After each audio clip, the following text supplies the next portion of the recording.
Hello, here we are once again, finishing up my popsicle.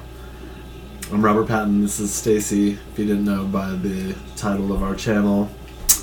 And today we're going to be doing a mystery question and answer section.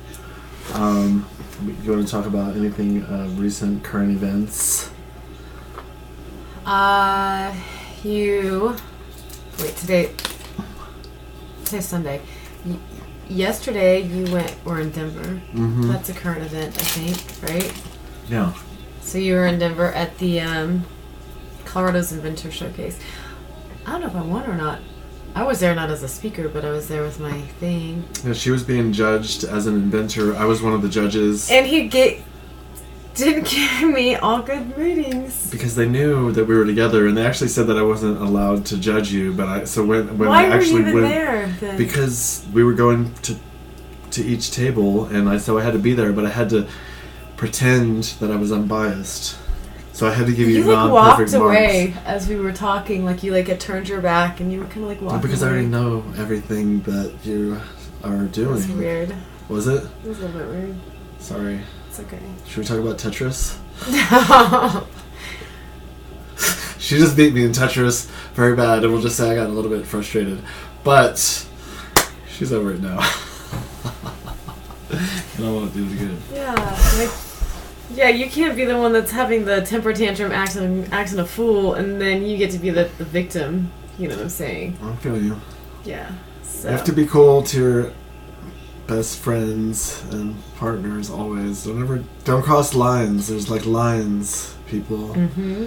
And once you cross it, it's like you can't go back. I didn't get too crazy. I think I wasn't like, but just don't get even frustrated with your significant other because I guess that's easier said than done. You can just never get Well, frustrated. basically, that means we're not playing any more games tonight. Because somebody. And I'm dealing with some other business things, and it was kind of, maybe there was some correlation to that because one of my quote-unquote ex-employees is frustrated that he's an ex-employee, and I'm trying to tell him how to work out the situation, and he needs to work with the rest of my team, not just me, but he's like justifying himself and not really taking responsibility, in my opinion, and that's it got like maybe transferred, we'll say, but that's still not cool. And that's real. We got some non-alcoholic wine.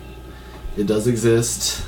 Yeah, so that guy's like, yes, there is such thing as non-alcoholic wine. Because we're doing Sober October, we are 2 weeks in to the... We're exactly 2 weeks in. Yeah, experiment. And we're going to take it to the end of the month. And I'm talking about not doing it again ever, smoking weed, if you guys didn't know, that's been a part of my life for a little while because I have PTS. They took off the D because it's not a disorder. Because that's very PC. That's very PC. Very liberal of you, my dear. I'm very liberal. I'm a member of the Liberal Party. I don't smoke weed, but I don't disagree with it. But I'm a closet smoker, so I haven't been smoking cigarettes. So that's part of my sober October, and we're eating healthy and going to the gym and that kind of stuff. So not drinking, just to not drink. We're not big drinkers, but we're just not drinking. We got some ginger beer too. That's pretty good, actually. Look at this beanie that she made me. She's very good at crocheting. I crocheted this too. I sewed a little label on there. Sheath. Yeah. But we're gonna go. So current events. I also keynote spoke yesterday at this event, and she had been working with me for like a few days because I waited until the last few days to start getting it ready, and it was going horribly, and she let me know it, and it was good because you don't want to lie to your people either and be like, "Oh, you're doing great, honey. Good job." I could tell by her face that it was going horrible, and I guess maybe you could see that here on the previous video. Is that did it go to YouTube or was it on our Facebook page? Maybe one went to YouTube. I don't know. It was pretty bad, and then it kind of got worse. And then somebody had like a little meltdown. Had to go take a timeout. Came back. The problem was that you didn't do the slides. That was the problem. Like, you have to do your own story. Because if you're putting together a presentation. He had his team put together the PowerPoint, but they didn't put it down in in order of how they actually happened, because that's not their thing. And so you were trying to make it fit, but then you're jumping all around everywhere, and it was kind of confusing. So we went to Denver. We hung out with my brother at his house, and he bought a new car. A $90,000 Mercedes. Pretty cool. Baller. And he hasn't bought the ring for his girlfriend who's been dating for years yet. But that's another story. So anyways, the keynote speech went really well. You can check it out on our Sheath Underwear page or Instagram page and da-da-da-da. That's at Sheath Underwear. But that's the intro for this particular thing. We're going to answer a question. It's a mystery question. Go to your sales, because last time we were doing this, it was going off. Not that these are correlated, but it's all energy universe related. Yes, the vortex. Ooh, booyah! We're doing better than whatever. Bad. We're doing decent. Ooh, that's not bad at all. Okay. Hey. See, there you go. There you go. So we're moving in the right direction. That's good, right? Yeah, that's good. I mean, it's decent. That number will go up. Yeah. Okay. So every time we do this, for at least the foreseeable future, we're going to be answering a question, because we're entrepreneurs that have been doing what you're trying to do, most likely, if you're watching this. Maybe the one person that might actually watch this. And I don't know, I think family members don't count. Even though probably the last person that would probably watch it would be one of our family members, because they don't tend to do that stuff. But anyway, I put the one question we answered last week in there, so if we draw that one again, then we'll just stick going on. Okay. Hopefully it's not stupid. Patent process, where to start.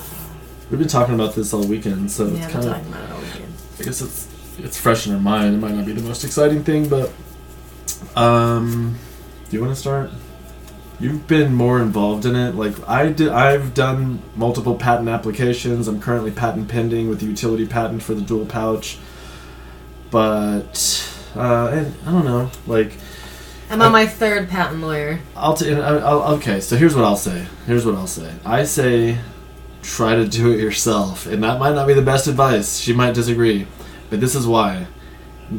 You start off with the initial application yourself, and you're going to receive correspondence. And then when you receive that correspondence, go to a patent attorney and get it done. But that may not be the best case, because you might have... But this is why. Because patent attorneys are kind of expensive, and she'll tell you, the way I've done it, it ended up costing me, up to this point, less than $5,000, less than $3,000. So... because I did a portion of it myself. Now, I took another patent. I guess they can go either way. And I used it as a template, though, and so. But what do you think?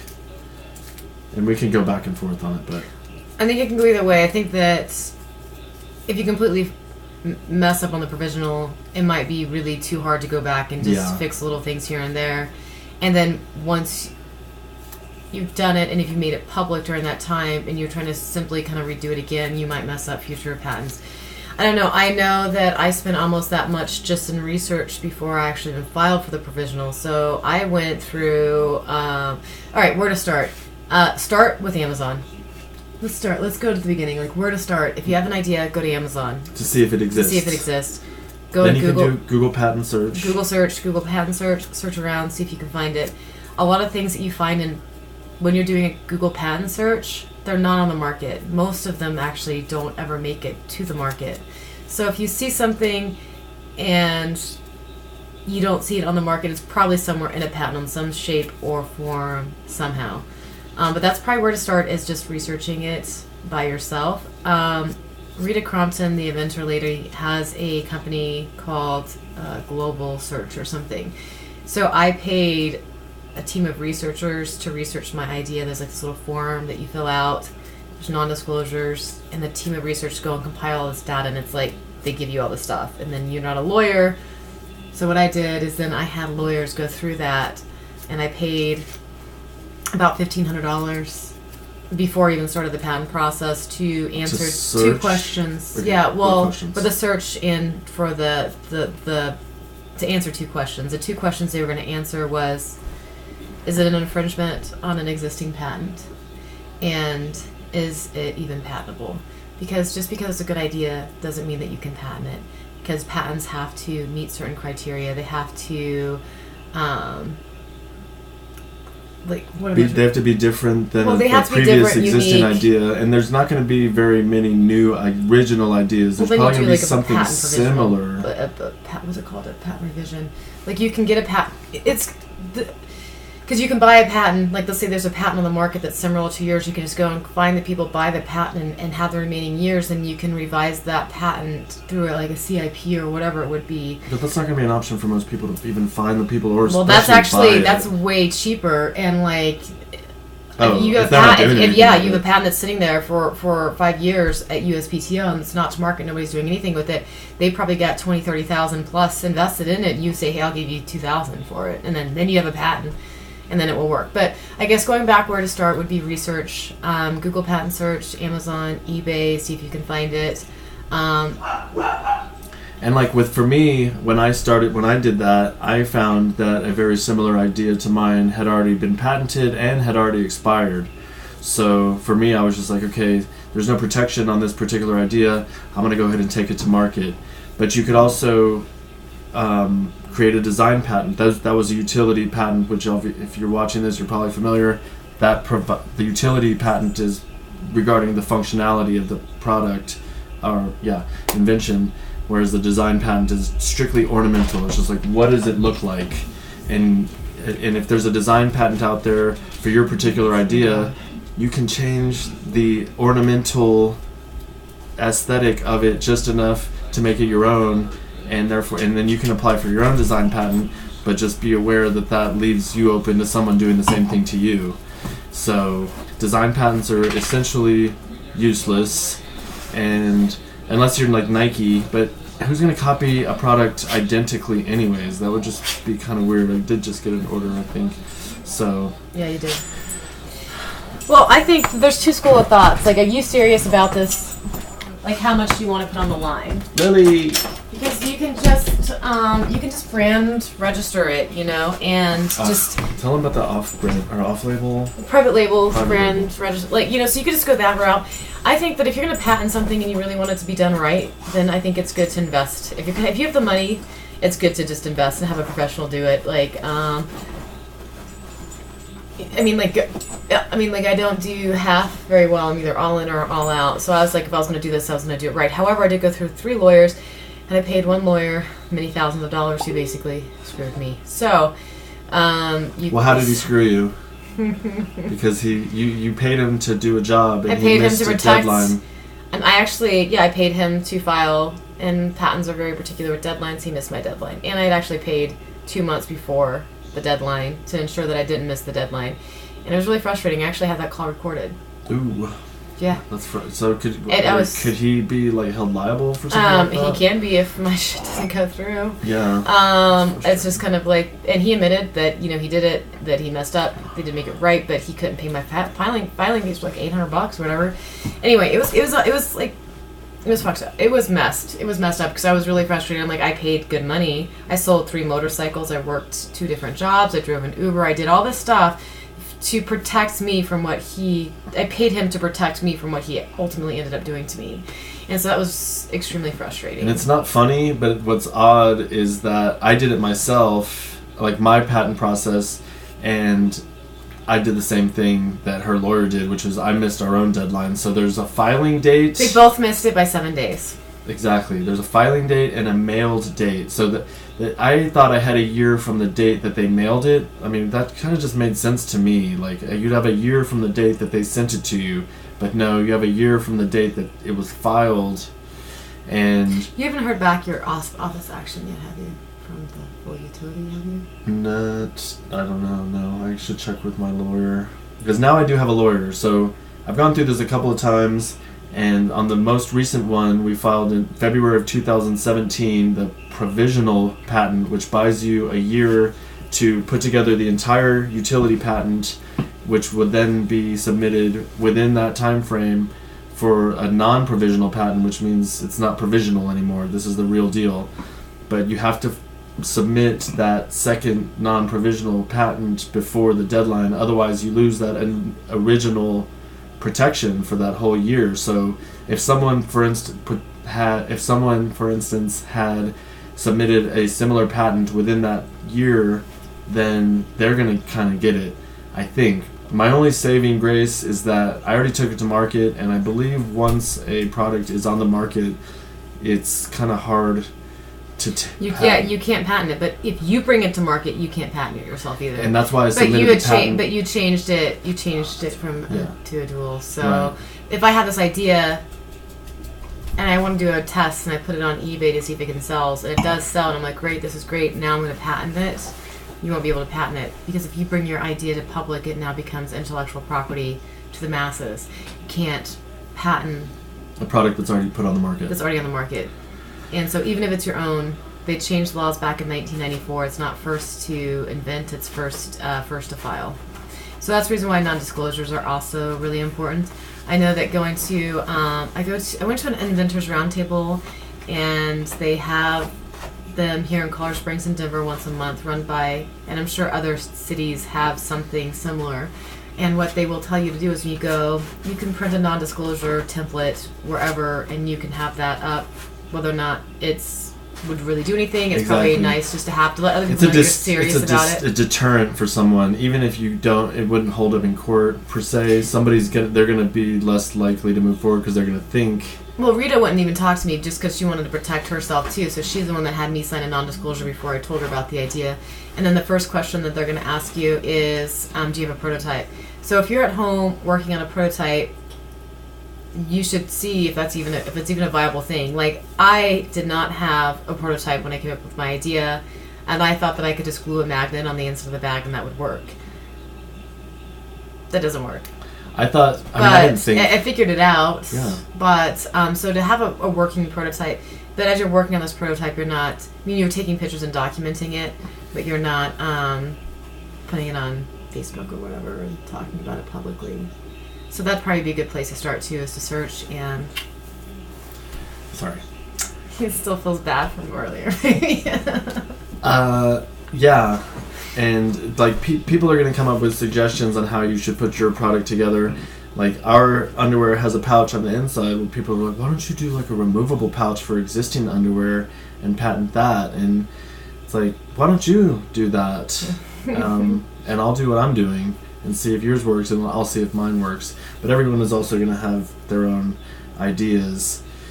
But it's all about follow through. In my keynote speech, like, there are thousands of patents on the USPTO website and all that, but like only a fraction of them actually exist in the marketplace. So just because you have the idea doesn't mean you're going to get rich off of it. You have to go through the whole production process and marketing and advertising and taking care of your customers, and it's a long, slow grind, and you got to really want it. Because, like, all these people, like, oh, I had that idea. You know how many people told me they had the same idea I've had? She doesn't have that, but I've had people tell me at least 50 times. I mean, it's not like that many, but probably there's a lot more that haven't emailed me to say, like, oh, man, I had that idea a long time ago. I wish I would have done something with it. I'm glad that they didn't, because we're trying not to flood the market with too many pouch Yeah, you said underwears. something in your speech the other day about ideas are easy. Mm-hmm. I can have ideas for days. In fact, I have a drawer full, and I have bright ideas, and I have all these ideas, and I have other things I want to do, and focusing everything right now on what I'm doing right now. But like, ideas are easy for days. It's the time, the dedication, and my company's new. It just started this summer, but I've been doing this product development, prototype testing, patenting, all this stuff for a year, so it doesn't feel new. The business side is new, the business itself is new, but it's still draining and it's still hard work. And you killed it, by the way. Thank you. She helped me rehearse. It was good. I did kind of mic drop it. You did. What was it? Ideas are easy. There's a bunch of because like I had $1 billion idea, I swear, when I was 21, but I quit at one point in time. It was called Crazy Keys. Probably seen them on the market.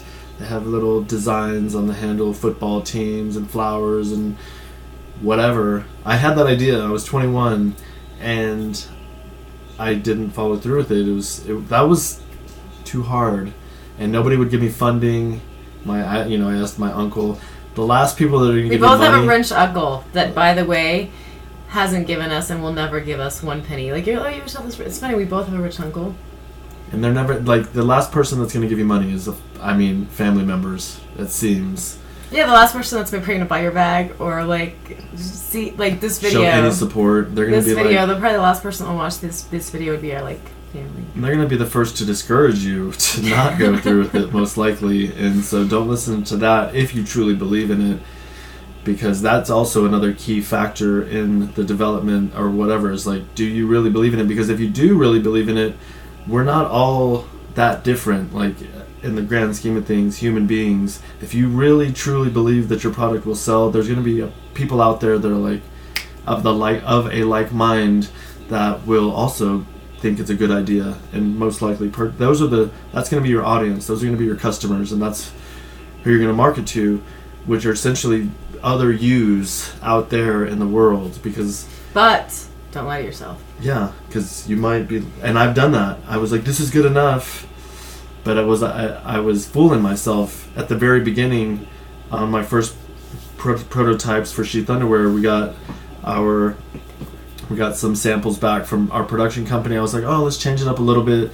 They changed it, sent it back, and I felt like I didn't want to burden them. It was this weird thing where I was like, I don't want to ask them to change it again because now I'm being needy, or now I'm asking to something like that. Ask them to make the changes, and don't say it's good enough if it's not good enough. I was very excited. And to redo it and have to go through the pre-production again and this and that, and it's just like you're so ready yesterday. And any kind of a changes, my little change set me back 4 months, and you're already 4 months late, and then so you just want to just do it. And I remember when I finally come to it, I was like, I don't even care if I succeed or not succeed. Your visitors are going up. Yay. Good. As far as live visitors. That's crazy how many sessions. There has been 1,754 people to your website today. There have been 4 people to your website today. I have one order to fulfill, which is good. Yeah, she has a very high conversion rate. Our conversion rate is less than 2%. So it doesn't even say how many orders you have. It says 50 plus orders. 30. Well, yeah, 33. Well, you still have 50 to fulfill for today. But at the same time, I was saying, make sure you're but going back to the production real quick, like, she did everything right with her production sample process and getting everything right as far as a prototype before going to production, and then still something bad. The production wasn't tell them that part, how they ended up sewing the magnets in backwards. She got a full inventory of stock delivered. They made it useless. Basically. Then that set her back 4 years. After already going through 4 months. 4 months. Well, pushed to 4 months. They fixed it though, and just shipping takes a long time, and everything takes a long time. But anyway, I don't know if we answered the question about the patent. Where to start? I think that again, it would be helpful if people had questions. We have like a. I don't know. Is it public? Or is it private again? The Facebook thing. Oh, the Facebook page. Yeah, I think it's public right now. So Bobby and Stacy. It was private and was whatever. But if people actually really wanted to ask us a question specifically, they could ask us a question specifically. I am not successful in my company. I am going through the patent process, but you are successful going through the patent process. We're both patent pending. We're both trying to do something. He's doing it. Hopefully I will, but I have ideas for things happening. I don't know. We'll see if it works. I don't know how to sound, but yeah, we'll see. I sold a lot of bags this weekend. Yeah, that was great. See, when we go to trade shows, that's a good indicator that you have a viable product if people want to buy it. And every time we go to a trade show, people are buying her purses. It's just not enough. I was giving them away yesterday. Sometimes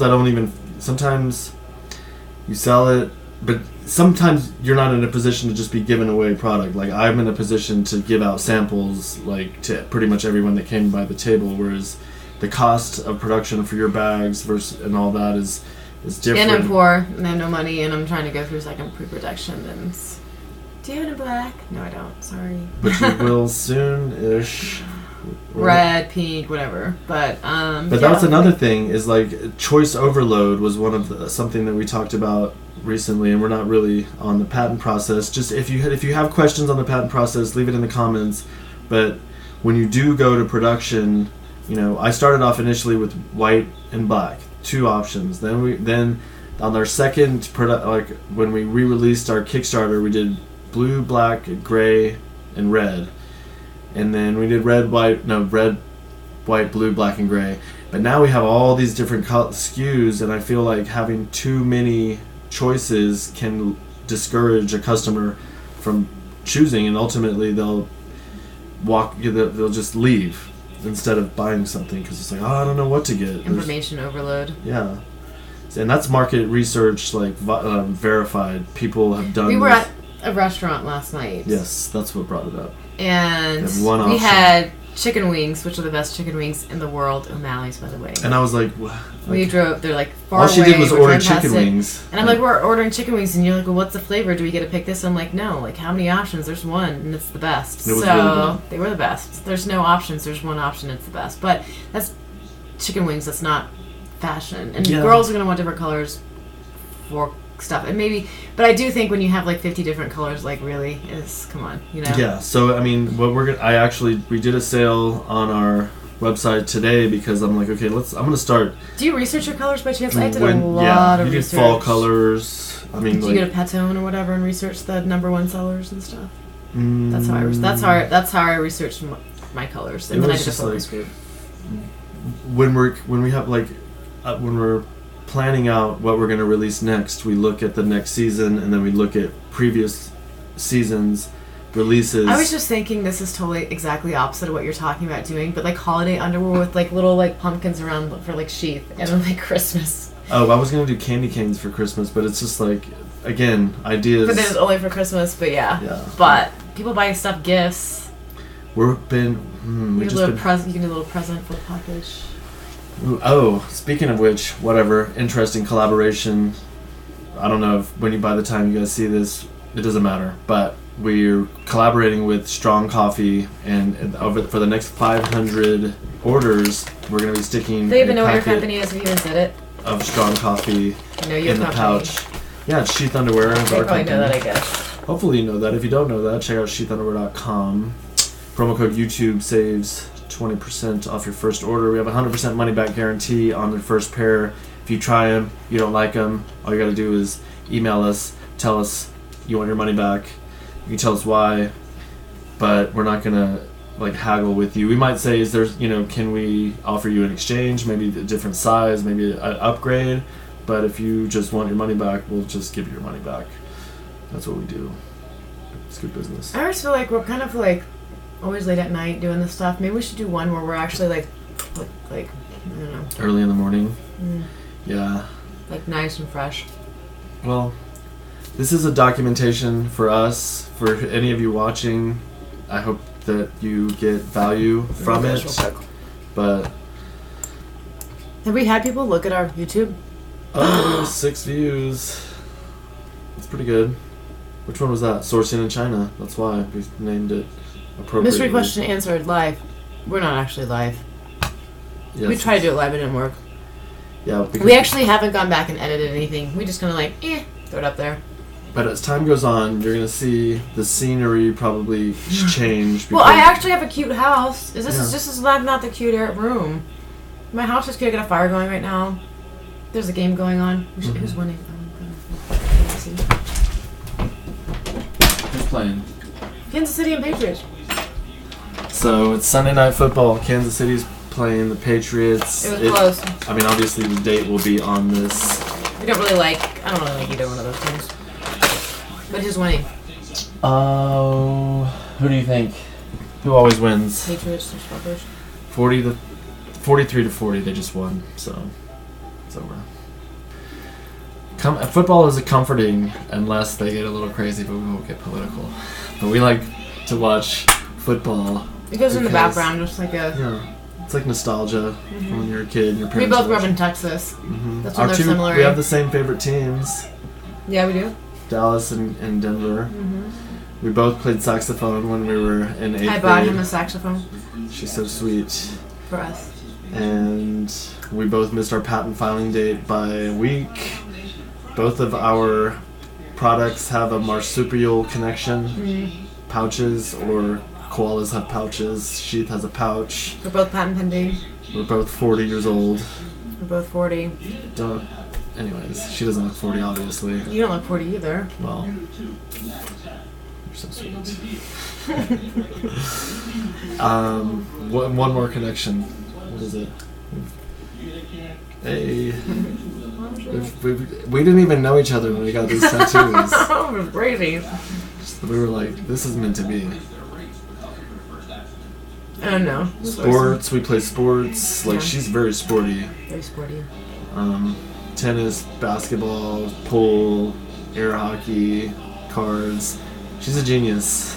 Why do you say that all the time? Because the fact that you remember that one magic trick, like, in all the games, you're like, oh, let me just tell you how to play, like, I don't know. To me, I played them a lot when I was little. It's easier to remember when you're younger. Yeah, I guess maybe I didn't play that much, but... Anyway, I think that's it. I think people are probably tired. I don't think we're that exciting, honestly. People are like, what the these people are annoying. Yeah, probably. But, again, you don't do it to... Well, some people try to do things to please other people. We do things kind of for ourselves, and hopefully people appreciate it. But if you don't, then go somewhere else. Just kidding. And we probably don't care. I think at 40 years old, you come to you just don't care. Yeah, we're just doing it. And you can learn from it or you can move on, and it's neither here nor there. So, but thank you for watching if you got this far, because we're not talking to you, we're talking to that other dude. That's a douche. Yeah. And if you have any questions, we will answer them. If you send emails or messages, you find us on Facebook, you find us on the YouTube channel. If you actually have a question, like, we will actually take time to answer the question and direct you in the right way, like, for sure. So yeah. And if you need a keynote speaker, he actually is really good. So. I didn't know I was so good. You were I got, really good. Applause, and people were like... Yeah, people were like, you were so great. Oh my god, he was so... Oh, it was so cute. And he almost cried. So cute. A couple times. It was fun. It's dramatic. It was good. People liked it. Yeah. Well, she helped me, but I guess whatever. I couldn't have done it without I know, her. but you, like, stressed out and you took a break. And my brother's like, oh my god, Stacy, you're stressing him out. And I'm like... I was doing bad. It was really you. bad. And I was like, oh. And then you're like, you're just going to have to be okay if I don't do good. And I was like, I'm okay if you don't do good. I was just trying to help you. Because I knew you do. And you always kill it. He always does good. I'm the one that, like, stands, like, and do. I'm the one that's weird. You're great. All right, we're good. You're all great. Thank you for watching. My dogs. Look at the little Winston's head poking up. Where he is, right? Look, Lily made the bed. It's special. Lillian. And there's Lily. It's hard to do my hands the right way. Yeah, point on Winston's head. He's hiding behind Lily. Oh, there he goes. Little ears. There's Winston. They're so cute. Pinch his head. All right, bye.